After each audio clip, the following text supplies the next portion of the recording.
Pollen purveyor Molly Reel is live in Herald to see real-life bee rescue. Hi. Yes, Tina, Wow. thank you for telling me about this. Now, I know you work closely with bees. You do a lot of rescues.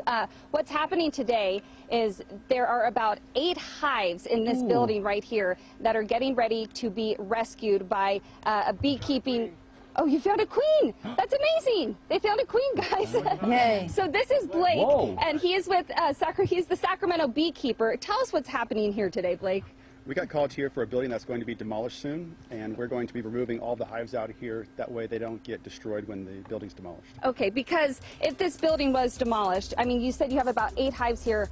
None of those bees would survive it. No, it's about 1 million bees, and none of the colonies would have a good chance this time of year with the heat and pest pressure from the demolition. About 1 million bees A in million here. Okay. bees? So we're going to go inside here. Yes, I'm going to take you with my phone inside here. This is where some of the hives are exposed currently, and we'll just walk very slowly. So tell us what we're looking at right here.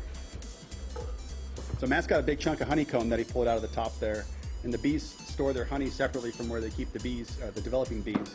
And since this hive has not been maintained, they built it in really large sections in the back. Okay, and so what you're doing, oh, you're going to pull that out for us. So there are a few hives like that in here.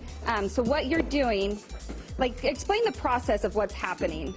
So what we want to do is vacuum the bees and get them out of the way, and we're going to start cutting the comb out bit by bit so we can locate where the queen's going to be. How cool, do you see that honey dripping right there? That's amazing. That's what that I is, can't right? wait to taste it. Yeah.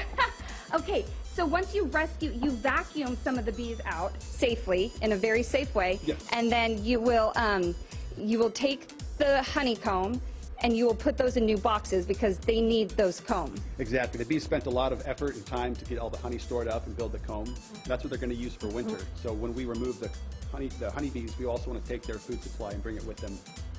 And tell me about this group of people working here today, including yourself, Blake. We're all members of the Sacramento Beekeepers Association in Sacramento, and then we're also members of the Sacramento Area Beekeeping Consortium, and that's a group of us that go out and do work on difficult jobs like this. We like to set it up in a manner that's educational and productive and efficient, and we want to display the best practices for relocating hives and also maintaining a safe work environment as we move forward. Okay, well, let's walk outside so we can look at that honey, so we can let the beekeepers do their work there.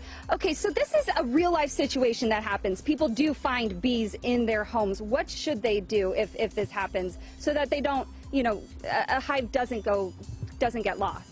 Well, don't call pest control because pest control will come out and maybe exterminate them. So the best thing they can do is from a safe place, give us a call, let us know what they're observing and how often they see it or when the first time they saw it was.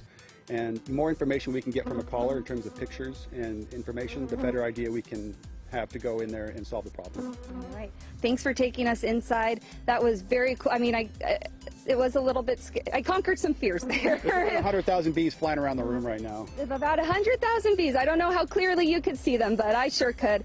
Thanks for all the work you do, and we'll send it back to you. How cool is that, you guys? Wow, Molly. Very, very cool.